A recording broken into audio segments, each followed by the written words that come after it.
Obrigado. Se ele não funcionar, a gente vai sem o microfone, tá bom? Obrigado, desculpe aí as falhas do começo. No ano 701, a gente pode imaginar, a gente sabe que antes de Cristo, a contagem, ela se dá de uma forma diferente da gente, né? A contagem é regressiva até o ano zero. Então, no ano 701, antes de Cristo, quem reinava era um rei chamado Ezequias. Ezequias reinava em Judá. Voltemos mais um pouco, né? Porque a gente fala em Judá e a gente fala em Israel. Depois do reinado de Salomão, nós tivemos Saul, Davi, Salomão. Depois de Salomão, com Roboão e Jeroboão, o reino se divide. 10 tribos ficam ao norte, com a capital de Samaria, e 2 tribos, Judá e Benjamim, ficam ao sul, com a capital em Jerusalém. Nós vamos focar aqui no reino do sul de Judá, ok? Então, no reino do sul que nós vamos focar, e nós vamos notar que a partir do rei Ezequias, a partir do tempo do rei Ezequias, deixa de existir como nação Israel. Deixa de existir. Como assim deixa de existir? O rei da Assíria, naquele tempo quem estava em evidência no mundo era o Império Assírio. O rei da Síria, Senaqueribe, ele vem dominando a tudo e ele toma a cidade de Samaria, capital de Israel, das 10 tribos ao norte, e ele leva os habitantes, ele espalha, na verdade, os habitantes de Israel, o povo ao norte, por todo o seu reinado. Então, o povo ao norte, ele é um povo que se mistura de vez com as outras nações. E Israel continua, aliás, e Judá continua. Judá vai continuar por mais 100 anos. O que acontece nesse tempo? O rei Senaqueribe, ele vem dominando tudo e domina as cidades ao redor de Jerusalém. Quando ele tenta entrar em Jerusalém, Ezequias barra ele. Então nós vamos encontrar no livro de Reis, em Crônicas também, esse momento histórico em que o rei Ezequias fala: fique onde você está, eu não vou me render a você. E o arauto, nesse tempo, o arauto do rei, o nome do arauto eu anotei aqui, Rabsaqué, ele faz o seguinte, ele chega lá e fala: nós queremos tanto para a gente ir embora. A quantidade de dinheiro, a quantidade de ouro era tão grande que Ezequias tem que juntar tudo que ele tem guardado e as portas do templo de Salomão, que eram de ouro. Então ele retira essas portas e os assírios voltam com esse dinheiro. Só que para eles não estava bom. Eles voltam de novo a Jerusalém e desta vez, o que o arauto faz? Ele chega na frente da cidade, ele encontra os muros, né? E o povo que estava... o que o rei fala ao povo, o rei Ezequias? Não conversem com eles. E ele manda uma pessoa que fala para o arauto, Rabsaqué, fala: você não fale em judaico. A Bíblia fala assim em judaico, imagino que seja o hebraico. Fale em aramaico.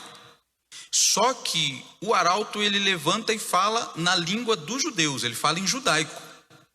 Eu imaginei, a Bíblia não traz esses detalhes, mas a ideia era o quê? Ele queria uma aproximação, porque ele fala ao povo o seguinte: o rei Ezequias está enganando vocês. Deus não vai proteger a cidade. Veja como o Império Assírio vem dominando a todos. Ninguém pode suportar o Império Assírio. Então entreguem-se ao rei da Assíria e vivam. E vocês vão poder comer das uvas, vocês vão poder beber das suas águas, vocês vão poder sair daqui e viver. É dessa forma que o arauto fala. o povo silencia. Mas o outro dos líderes voltam ao rei e fala: rei, olha o que foi dito. Eles jogam o povo contra você. E o rei fica perplexo. Por quê? Porque realmente nada podia barrar o império assírio. Com exceção do quê? Com exceção de Deus. Então ele ora. Vejam bem as palavras aqui, as palavras do arauto. Ouve as palavras do sumo rei, do rei da Assíria. Assim diz o rei: não vos engane, Ezequias, porque não poderá livrar da sua mão, nem tampouco vos faça, Ezequias, confiar no Senhor, dizendo: o Senhor certamente nos livrará, e esta cidade não será entregue nas mãos do rei da Síria. Então ele tenta dominar o povo falando na linguagem do povo, na língua do povo, para que ele pudesse fazer com que eles não apoiassem mais o rei. E o rei, em resposta, se a gente procurar, eu fiz essa pesquisa hoje, lá em casa, depois de Salomão, quando houve a divisão do reino, o reino de Judá, o reino do sul, tiveram-se 20 reis. Dos 20 reis, 70% dos reis foram maus. Aí o que eu fiz? Eu falei, eu vou dar uma olhada para ver onde começou toda essa história. Lá no livro de Samuel. Quando Deus dominava e o povo escolheu, queria um rei para quê? Para que dirigissem eles na guerra. E Deus falou a Samuel: olha, esse rei, ele vai pegar suas filhas, ele vai trazer seus filhos para a guerra, vocês vão ter que dar a maior parte do que vocês plantarem para eles. Eles falaram: não importa, a gente quer um rei. Foi quando Deus escolheu Saul. Mas voltando aqui, o que o rei Ezequias fez? O rei Ezequias é um dos poucos reis de Judá que, se a gente lê no livro dos reis e de crônicas, é considerado um rei bom perante o Senhor. Mas a gente vai notar que ele, apesar de ser considerado um rei bom, ele teve alguns problemas ao final da sua vida. Então o rei orou. Vou ler aqui um pedaço da sua oração, que está no livro de Reis. Verdade é, Senhor, que os reis da Síria assolaram todas as nações e suas terras, lançaram no fogo os deuses deles, porque deuses não eram, senão obra de mãos de homens, madeira e pedra, por isso os destruíram. Agora, pois, ó Senhor, livra-nos das mãos, para que todos os reinos da terra saibam que só Tu é o Senhor Deus. E Deus responde ao rei, por intermédio do profeta Isaías, sobre o rei da Síria, Senaqueribe: pelo caminho por onde vier, por esse voltará. O rei, da Síria. Nesta cidade não entrará, diz o Senhor, porque eu defenderei essa cidade para livrá-la por amor de mim e por amor do meu servo Davi. Olha Deus lembrando da aliança que ele fez com Davi. Davi, que era um homem que era todo o coração, Quando a gente estuda a história dele, a gente vê que ele deixa o coração falar mais alto. Diferente de Saul, que era alguém mais racional e mais político, Talvez por isso o homem segundo o coração. Ele deixava o coração falar. Eu conheço algumas pessoas que são assim, que quando a gente encontra, a gente vê que a pessoa ela é mais coração do que razão. O que acontece? Os clamores do rei Ezequias, as orações do rei Ezequias, em conjunto com Isaías, e em conjunto, provavelmente, com a maioria do povo, os livros não falam isso, mas eu tendo a acreditar nisso. A maioria do povo, as lideranças, fez com que Deus enviasse um anjo. E no arraial de guerra do rei Senaqueribe, onde haviam 185.000 soldados, eles só dormiram. É igual dizem, eles anoiteceram, mas não amanheceram. Quando amanheceu o dia, a maioria, praticamente todos, estavam mortos. O anjo do Senhor derrotou o exército assírio. Aí eu pergunto para vocês, que chance haveria de Jerusalém combater o império assírio? Não haveria chance nenhuma. Mas a oração e o clamor a Deus fez com que Deus ganhasse aquela guerra para eles.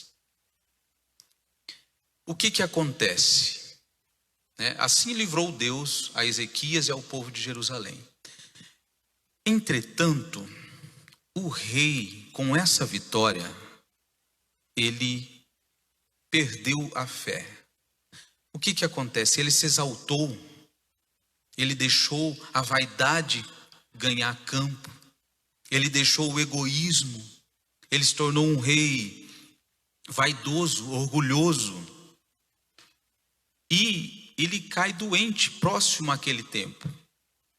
Mas ele pede a Deus e Deus faz outro grande milagre para ele. Dá 15 anos a mais.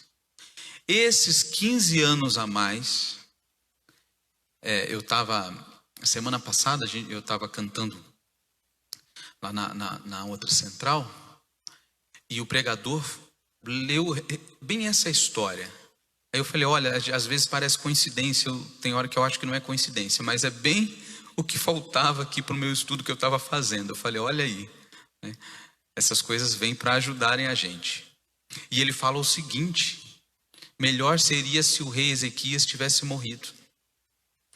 Porque nesses 15 anos ele se perde de tal forma, isso 100 anos antes, pessoal, da Babilônia chegar em Judá, em Jerusalém. Ele se perde de tal forma, ele se afasta de tal forma de Deus, que quando o profeta vem dizer o que vai acontecer, ele acha que a palavra é boa. Olha a palavra do profeta Isaías: eis que virão dias em que tudo quanto houver em tua casa, o que entesouraram teus pais, até o dia de hoje será levado para a Babilônia. Não ficará coisa alguma, disse o Senhor. Por que ele fez isso? Porque após a vitória dele, e após ele ter tido esse milagre, ele tido praticamente voltado à vida, ele pediu um sinal a Deus. E Deus fez o relógio, um relógio que naquele tempo era um relógio solar, voltar o tempo, voltar à sombra. Provavelmente os babilônicos, que eram grandes astrônomos e astrólogos também, eles viram, os estudiosos notaram isso. Ficaram sabendo da cura miraculosa do rei, ficaram sabendo da grande vitória e foram visitar. Na realidade, foram sondar Jerusalém. E o rei, ao invés de falar da grandeza de Deus, o que ele fez? Ele começou a mostrar o que ele tinha acumulado, o poderio, o poder que ele tinha. Então, desde esse tempo, a Babilônia, que vinha aqui criando força no âmbito político mundial, com certeza queria chegar em Jerusalém para colocar a mão nisso. Não só nisso, porque diante da sabedoria e de um poder inigualável, eles também, além de levarem todos os objetos de valor, eles levaram também os príncipes e os sábios. Porque esses impérios, como todos os impérios, eles valorizam o capital humano. Eles levam as pessoas, porque eles fazem o quê? Essa pessoa pode saber algo que a gente precisa saber. Isso vai deixar o nosso império maior. Então o povo, mas não foi só o rei, gente. Não foi só Ezequias. Com a liderança criada, esse problema criado pela liderança, passou para o povo. E o povo se afastou de Deus. Se afastou de uma forma que há relatos nos livros de Isaías e Ezequiel, Abacuque também, eles levantam a voz nesse tempo de corrupção, desonestidade, injustiça, transgressões, egoísmo, orgulho, vaidade, zombaria e desprezo às coisas de Deus, perseguição àqueles que eram de Deus, de forma geral. E eu confesso para vocês que a gente fica sem entender como que diante de um milagre tão grandioso que aconteceu com o rei Ezequias, primeiro a vitória contra o Império Assírio, depois quando ele volta a ter uma saúde, ele estava para morrer com úlceras, e ele consegue viver, como que tudo se perde? A fé que o rei Ezequias tinha demonstrado durante toda a sua vida para Deus, enfrentando inclusive o rei da Síria, se volta em apoios políticos. Apoios políticos com quem? Com o Egito. Olha, vejam bem, né? É uma coisa que a gente vai falando e também vai pensando em relação a gente aqui, né? A nossa fé tem que estar no Senhor. A nossa fé tem que estar no Senhor. De 20 reis, 70% eram maus. Então, qual é a chance? A chance da gente padecer, né, com lideranças, às vezes precárias, vamos dizer assim, é muito grande. Então, a fé deve estar sempre no Senhor e mais ninguém. O Senhor pode derrotar os exércitos. Esses tempos, o Celso comentou comigo, né? Ele falou assim: às vezes Deus não abre a porta, mas Deus derruba a parede. Ele derruba quando a gente precisa. 185.000 soldados dormiram, mas não acordaram, para que Jerusalém fosse preservada. E o rei, nos últimos tempos, se deixou levar. Eu também acredito que isso seja a obra do mal, obra do próprio Satanás, que tomou conta do coração do rei Ezequias. Entretanto, na história dos reis de Israel, quando a gente busca lá, Ezequias é colocado como um rei bom. Um dos poucos reis que foram bons. História de Judá, bem dizendo, né? Então, o que acontece? Esse apoio, né, essa amarração, vamos dizer assim, política entre Judá e o Egito, foi de tal forma que o nome do filho do rei Ezequias e o nome do neto do rei Ezequias são nome de origem egípcia. Vamos lá. Manassés, lembram-se? Moisés, Ramsés, é de origem egípcia. E o filho dele vai além. O filho dele é o nome de um deus, é Amon. Tem um deus egípcio chamado Amon-Ra. Então, os dois filhos de Ezequias, que era um rei tido como um rei bom, tem um nome em homenagem a deuses, divindades egípcias. E Manassés, ele fez coisas terríveis por mais de 40 anos. Eu anotei aqui também.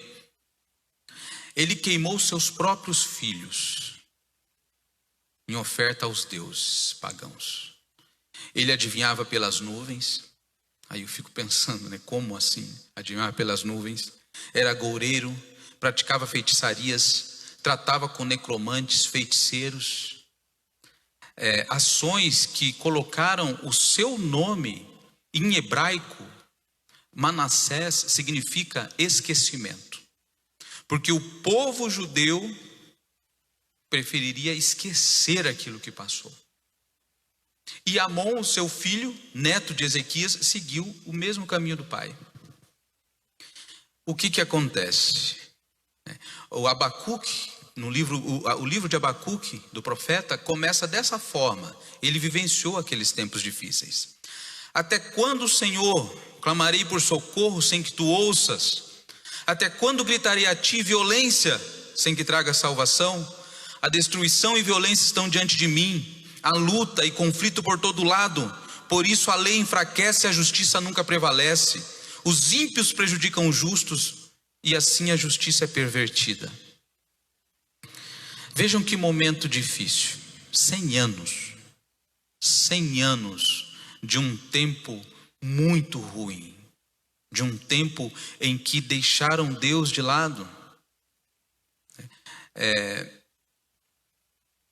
Eu escrevi aqui sobre essa separação. Eu não sei se vocês sabem, mas a palavra demônio, a origem da palavra demônio no latim, a palavra demônio vem do latim, na nossa língua base, né, que dá base à nossa língua portuguesa. Significa separação. Significa separação. É a separação com Deus. É a separação que Adão e Eva teve no jardim do Éden. É a separação do povo de Judá de Deus desse tempo. Significa quando você sai de Deus, quando você quer tomar as decisões com base em racionalismos e ideias humanas. O ser humano, mais uma vez, como fala a parábola do jovem, pede a independência do pai. Foi isso que Judá fez. Por mais que tivesse tantos milagres, assim, milagres grandiosos. eu coloquei a infante liberdade tendendo ao separatismo, tendendo ao dispersivo, ao que é anticósmico, fugindo-se de Deus. Por quê? Porque eles venceram a Síria e eles acharam que isso bastava, que eles eram um lugar e que não se alcançava-se. Olha o problema, né? Olha que às vezes uma grande vitória pode trazer um problema maior depois, né? Surgiu filho de Amon, um bom rei depois disso, Josias.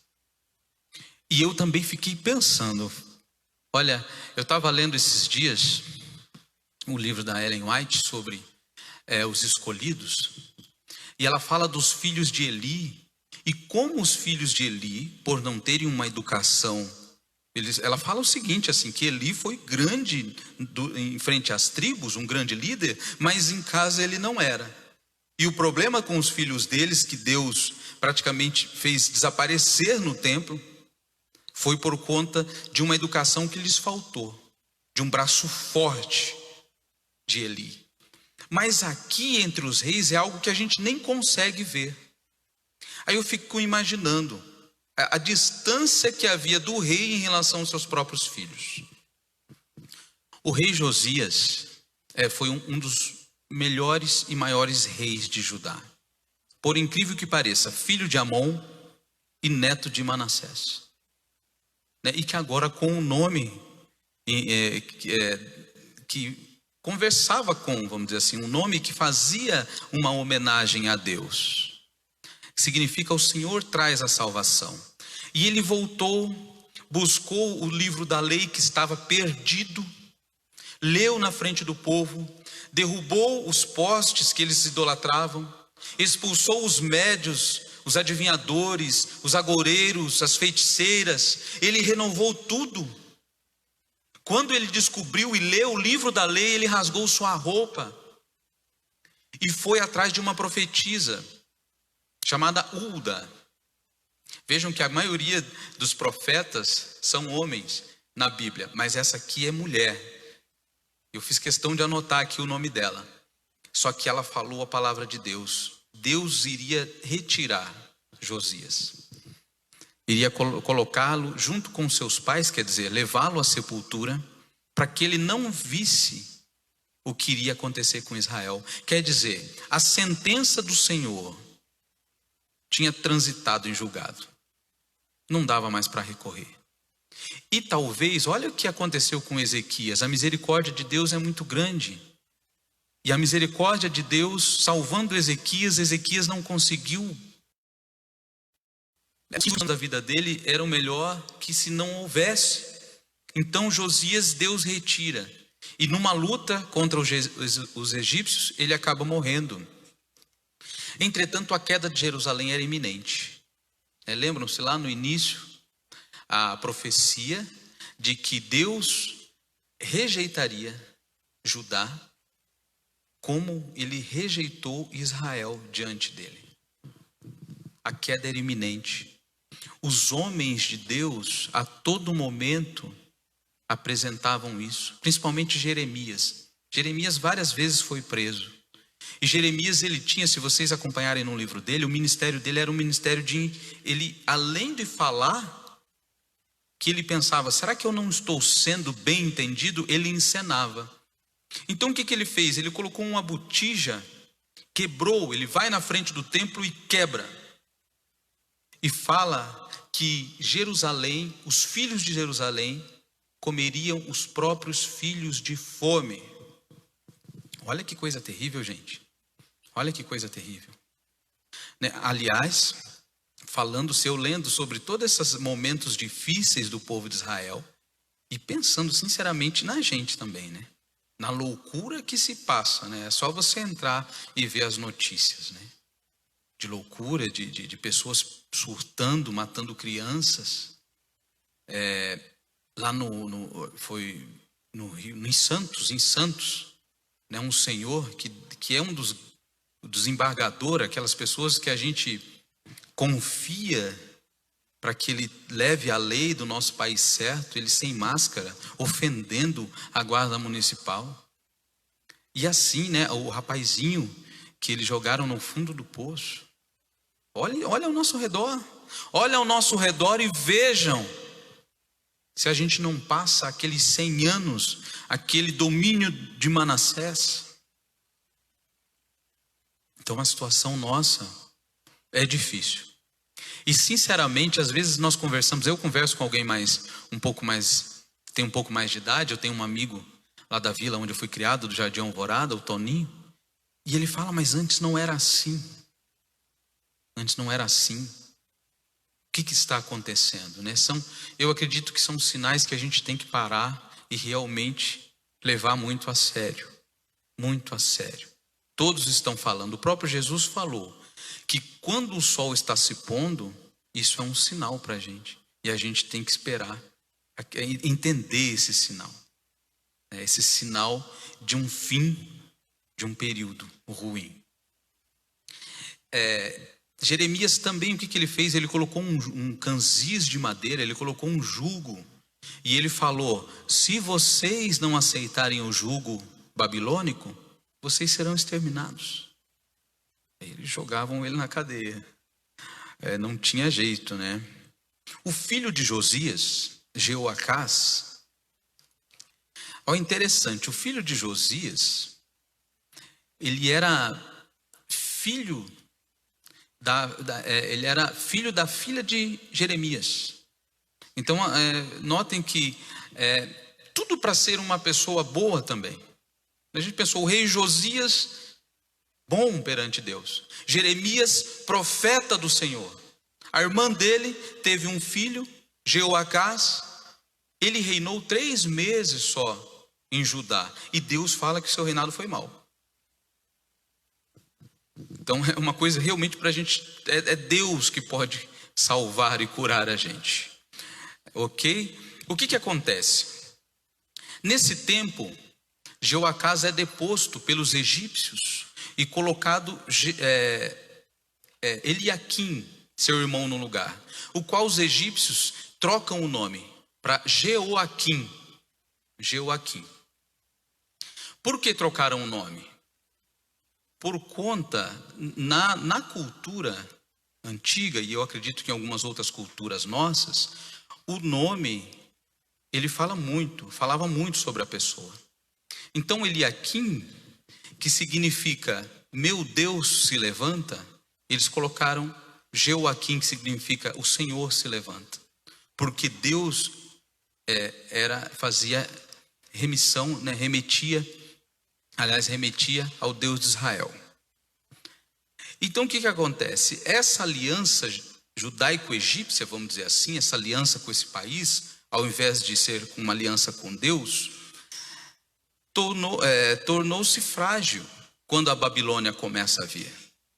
E a Babilônia derrota um posto militar avançado, em Carquemes, próximo ao rio Eufrates, ao norte, e toma o caminho que ela sempre quis tomar, Jerusalém. Chegando em Jerusalém, aí nós temos o texto de Daniel 1, quando fala que Babilônia cerca, ou vai até Jerusalém e sitiou a cidade. Ela vai sitiar a cidade. Esse cerco demorou 18 meses. Quando a fome, olha o que acontece, gente. Como que se protegia as cidades na antiguidade? Com muros. Com muros. Tanto que quando o povo volta a Jerusalém para reconstruir depois do cativeiro babilônico, uma das primeiras coisas que eles vão construir, o templo e os muros. Só que esses muros, eles foram usados contra o povo de Jerusalém. A mesma estratégia, ironicamente, eu estava lendo e pensando nisso também. Quando o povo de Israel tomou a terra que era deles por direito, era uma terra comprada lá atrás, né? Não é que eles vieram tomando o que não eram deles, era uma terra prometida, era uma terra que eles já haviam pago por aquela terra. Eles fizeram um cerco em Jericó. Foi essa a estratégia que Deus falou.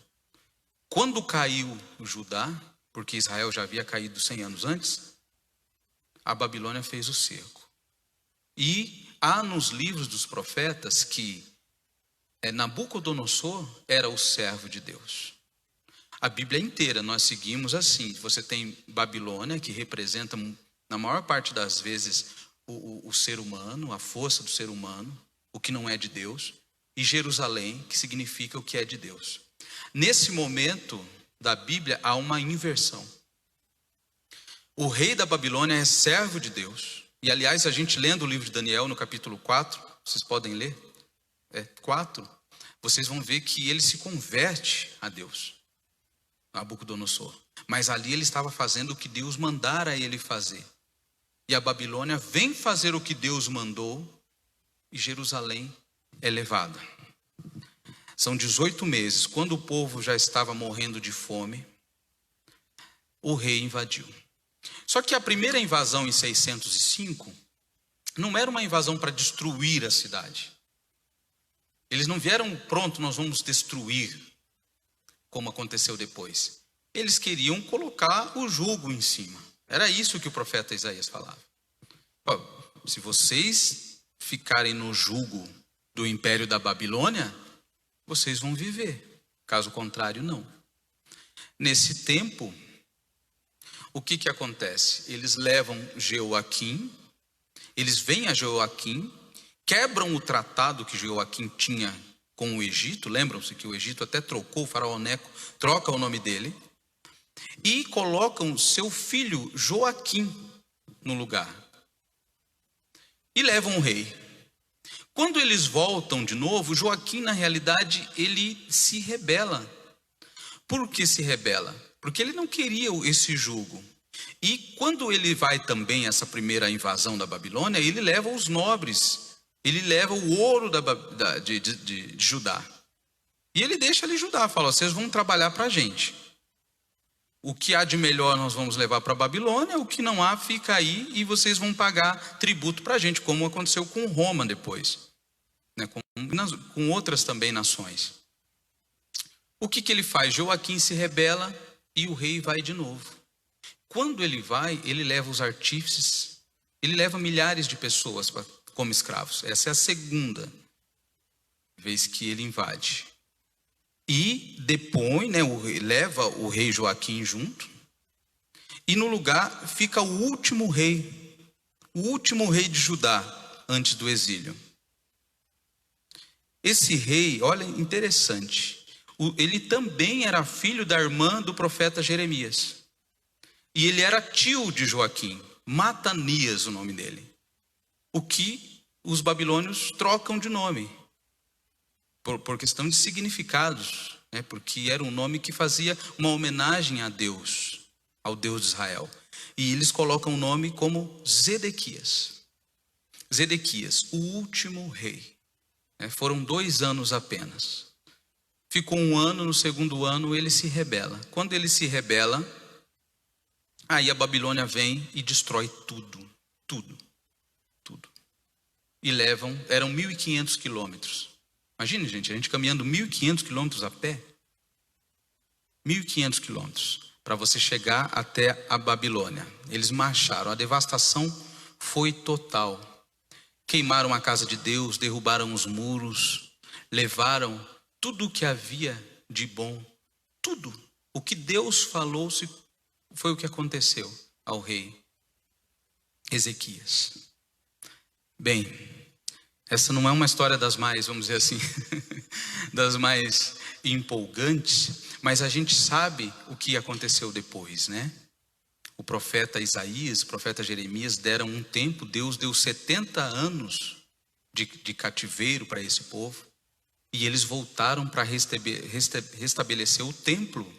O templo deixou de ser o templo de Salomão, e transformou-se no templo de Zorobabel, porque era o líder da época que fez o templo. Foram tempos angustiosos, mas eles levantaram o templo. Nesse templo foi apresentado Jesus. Amém? Nesse templo apresentaram Jesus. E nós estamos aqui por causa dele. Então vejam como é a história. O povo voltou, né? Se a gente pega também na Bíblia, alguns relatos assim bíblicos muito interessantes, muito importantes, né? Não é só interessantes, né? Olha, a queda de Jerusalém, o dia, 13 de outubro de 539. Eu encontrei a data. A quantidade o que eles viajaram, 1.500 quilômetros de caminhada, e o povo ficou cativo. Nós temos dois momentos apresentados nos Salmos, vários outros momentos, né? O livro do profeta Daniel fala do tempo do cativeiro, o livro do profeta Ezequias fala do tempo do cativeiro, depois nós temos Esdras, Neemias, que vai falar do pós-cativeiro e da reconstrução, e daí nós temos um tempo de silêncio bíblico até o Novo Testamento. Mas é um momento histórico muito importante, é um momento histórico fundamental, né, de extrema relevância, para a gente estar entendendo o momento que a gente vive. Se Deus coloca e revelou para João, lá no livro das Revelações, Apocalipse, que é o momento da gente sair dela, sai dela, povo meu, é realmente o momento. É o momento da gente confiar em Deus. E eu vou pedir agora, falar que cada vez mais a gente deve confiar em Deus. Cada vez mais a gente deve ouvir e estudar as profecias, para que a gente possa entender esse momento, A gente está num domingo em que está proibido, há um decreto para que os negócios não abram. Será que a gente não está tendo esses sinais que Jesus falou? Esse sinal do cair da tarde? Então esse estudo, eu espero que ele traga para a gente aí um momento de reflexão mesmo, e um momento de voltar, de ler a Bíblia, de relacionar os livros, e estar preparado, tanto para a gente voltar com Jesus, quanto para a gente levar aquela pessoa que a gente ama junto, e todas as pessoas, que se pudesse, todos estariam lá, vamos dizer, nesse novo mundo em que há um rei e que esse rei é bom. Amém? Vou orar para a gente terminar. E dizer, quero dizer que espero uma boa semana, nesse nosso domingo de começo de semana para todos. Querido Pai, obrigado pela oportunidade de vir aqui compartilhar desse estudo sobre o livro de Daniel, Senhor. Que a gente possa ser como aquele povo que não foi levado à Babilônia, pois eles ficaram na terra, cultivando a terra, Senhor, ao redor da cidade. Que a gente possa ser como aquele povo que, ao ser chamado para restabelecer a santa cidade do Senhor, voltou e a reconstruiu para a glória de Deus. Senhor, afaste todo o mal, afaste essa loucura, esse espírito de loucura, esse espírito de impiedade, de impaciência que reina sobre o nosso mundo, Senhor. Afaste esse mal, afaste esse vírus, Senhor. O Senhor tem poder e assim, quando o Senhor quiser, vai acabar. Se precisa que acabe com a volta de Jesus, então a gente espera que esse momento seja o quanto antes possível, Senhor. É o que eu lhe peço em nome de Jesus. Amém.